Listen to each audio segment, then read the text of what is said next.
you work in an organization and you are looking after the rights of people that have converted to Islam, basically, because you said you were alluding to there had been some troubles in the past. What were they? What was those? If you can speak about that, what was those problems and how can you fix it?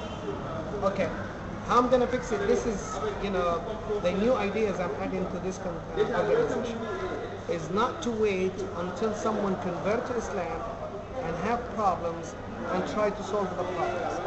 What we have to do as a Muslims, we have to go to the Christian people, right, and telling them, take a look what your book or the book you follow, what it says, and take a look what is the Quran says. It's very complicated because right now we have, the regime, the Mubarak regime, and the church, they build up a lot of hatreds between Muslims and Christians, right? And that was to, having the people in a war, in a problems, in a fights. So as long as they fight with each other, no one is gonna, fight with you. So the system was to put people in fight with each other. Okay. Now I'm coming to Samuel, to you. Right? Forget about all the problems. What is the problems? I don't have the right to kill you, to force you, to torture you, to make you Muslims, right?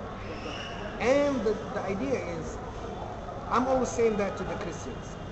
If you gotta choose to make a choice between two situations, one is someone hates you, but he always giving you all of your rights, and someone loves you, but he never gave you rights. Which one you take? First one or the second? Complicated. Yeah. Okay? Yes. Let's have, I hate you, I don't like you. Yeah. Right? Yeah. But I never oppress you. Yeah. Right? I'm very fair and I'm very fair. All of your rights, I'll give it to you. Yeah. Somewhere he loves you, Yeah. but he never gave you your rights. Yeah. He always oppress you. Yeah. Yeah. Which one is better for you? I don't want to oppress him. Yeah. Right? Yeah. Of Okay. course. So here is the thing. Okay? I don't like Christian people. But hatred and love is something, and treatment is something else. Yeah. When you go to the doctor, he asks you, what is your problems, what is your pain, and he cares about you and he's trying to cure you. That doesn't mean he has to love you or to hate you. This has nothing to do with love and hatred. Yeah. Right? So I don't like non-Muslims. Why? Because they don't love Allah. They don't accept Allah. But I have to care about them. And I have to worry about them. And I have to help them. And I have to treat them very well. Because this is the orders of Allah. To be good with them. Right?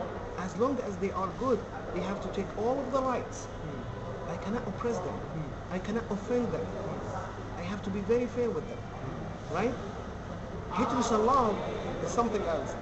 The Khalifa Umar ibn Abdul Khattab, okay, the man who killed his brother, killed the brother of Umar ibn Khattab, came to the Khalifa. He was the leader, the king of the country, or the king of the Muslim empire. And Umar ibn Khattab said to the man, I hate you. He killed his brother before. He said, I hate you. And he said, does your hatred prevent my rights? He said, no. Oh, I swear Allah, all of your rights you're going to take it. He said, okay, let woman cry for love and hatred. I don't care you love me or you don't love me. As long as you're giving me my rights. Okay?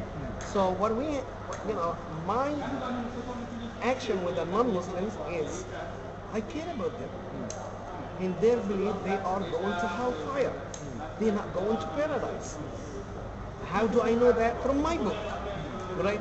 It might be wrong, it might be right. Come and take a look. And let me show you your book. When you go to the Bible, the message of Paul to Galatis, right?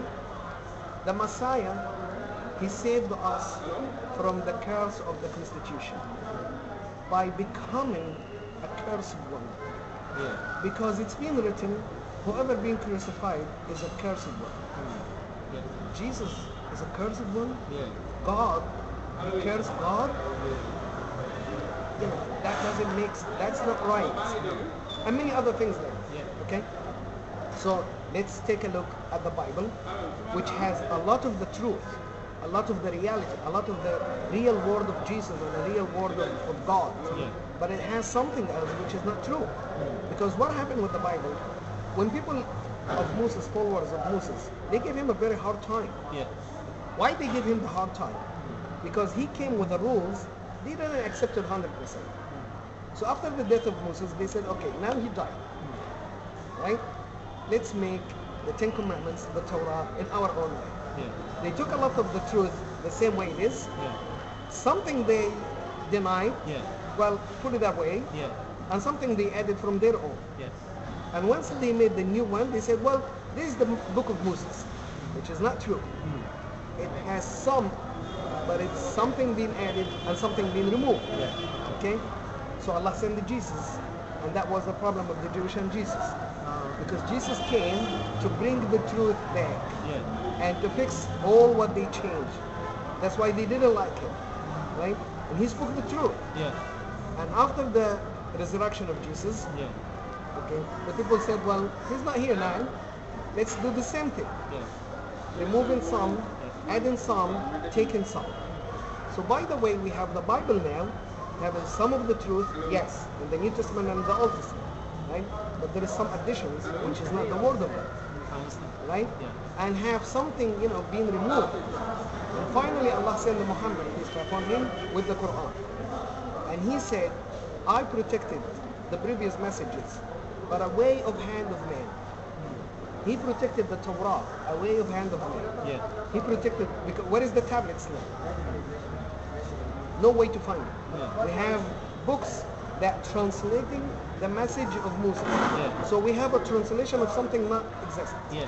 right? Yeah. And we have the New Testament, which is a translation of the word of Jesus, which is not existent. Yeah. Okay? And Allah said, I protected these two messages, a way of hand of man, and I'm going to protect the final message in the hand of man. And he sent Muhammad with the Quran, peace be upon him, right? And the Quran is being protected by the power of Allah, not the power of the genius of Muslims or, like that, because Muslims are so smart or something. Yeah. Allah protecting the Quran.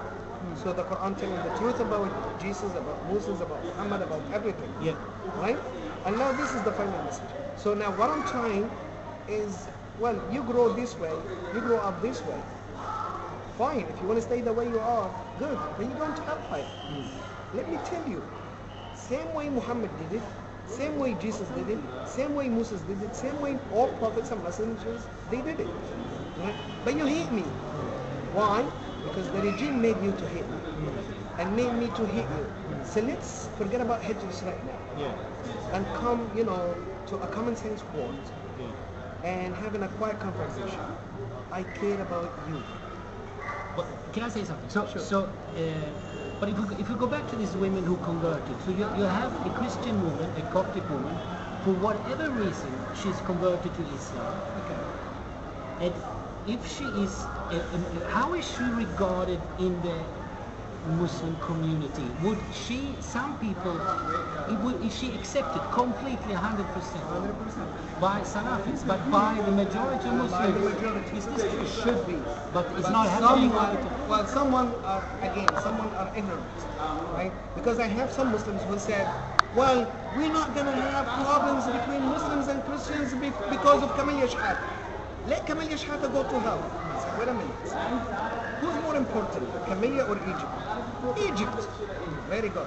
And who's more important to you, Egypt or Kaaba? Of course the Kaaba and Mecca. And I'm asking the question, who's more important, Camellia or the Kaaba? People say, what are you talking about? Of course Kaaba.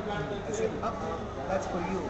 But for God, Allah, the Muslim is more important at the side of Allah than the Kaaba itself.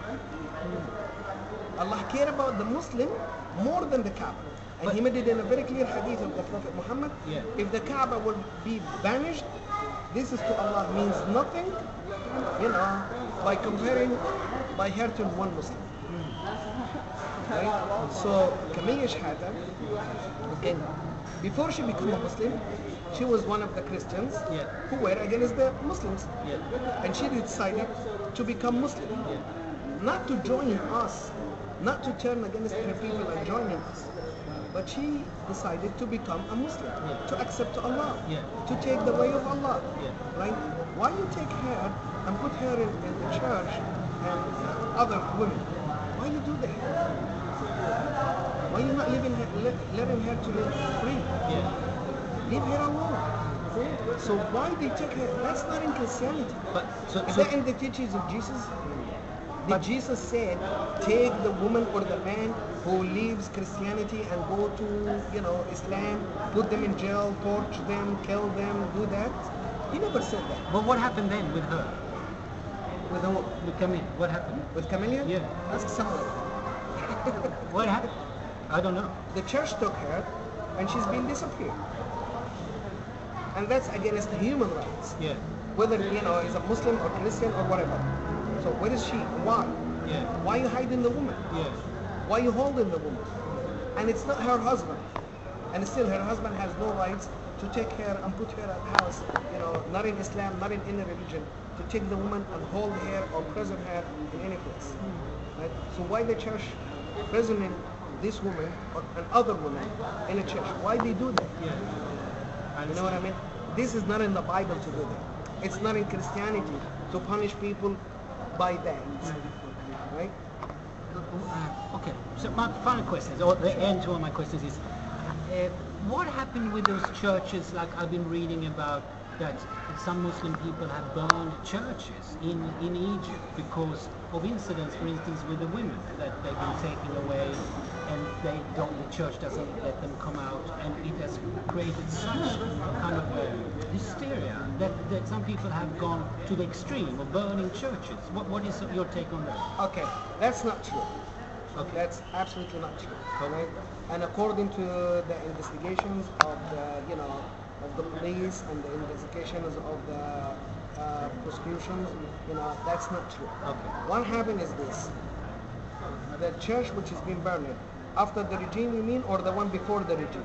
Both after and before. Okay, the one before the regime, right? It's been bombed, and I swear, one of the Egyptians who was a Muslim and he converted to Christianity in America. I met with this guy and I had a lot of conversations. And he said, and I asked him, why you left Islam and become Christian? Why you do that? He said, because they're going to take the country over. I said, how you know that? He said, I know the plans. The plans mean that 5-6 churches will be burned or exploded, right? And one mosque is going to have fire or explosion. People die from both sides, and it becomes civilian war. And then we will bring the American and the European and the United Nations to protect us. So the Christians are going to take the country, right? And that's why I'm protecting myself. He said he's protecting himself by converting to Christianity. So when they take over the country, right, not to be killed by the Christians when they took over the country. I understand.